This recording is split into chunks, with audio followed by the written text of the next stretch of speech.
Angelique is just a really special part of our company. I met her about 7 years ago in a job interview. During the interview, she just won my heart, even though she had come out of prison and was looking for a job, her first job out of prison. We decided to go ahead and hire her, and it's been one of the greatest choices we've made.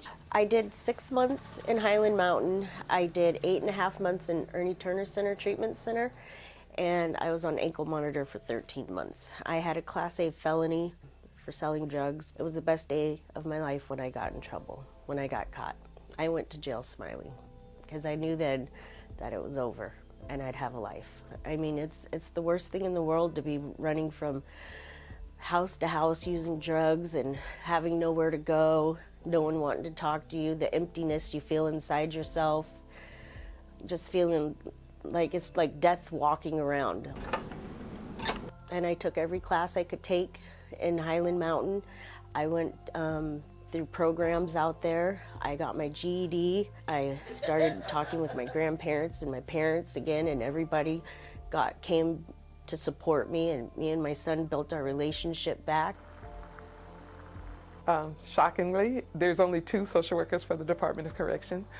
My supervisor, and I'm the person that does what she trickles down to me and all the needs that they will need to get back into the community. I love my job here. Highland is unique, I say, from any of the other institutions. When we have a super fantastic superintendent, we have the barista training that we have. Our education department is super keen on making sure that the ladies are getting their GEDs and going on to start their college classes in order to be able to obtain better jobs when they're in here. So there's been a lot of girls that came out of Highland that knew about me getting in the coffee business. They would come and seek me out and ask for a job. I've helped about 10 women, you know, get on their feet, train them up, get jobs in coffee shops. I was incarcerated from 2003 until 2015.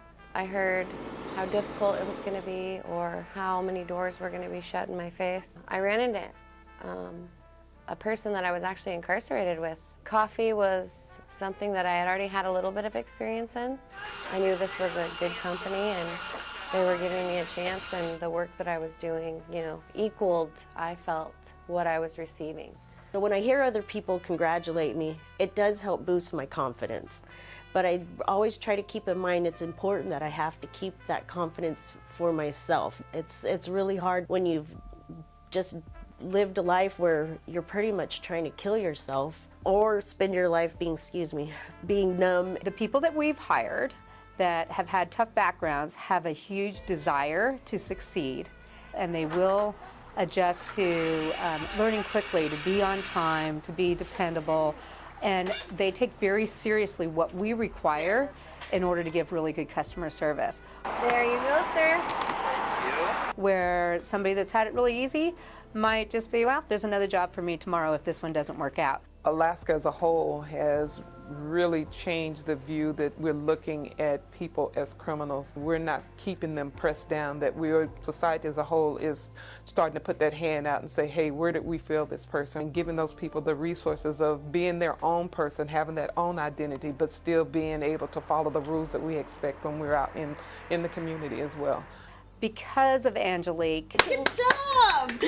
I have no biases there. I'm very open. It's mind-boggling that I just have this fantastic man that knows everything about me, everything about my past, and he doesn't care. He loves me for me.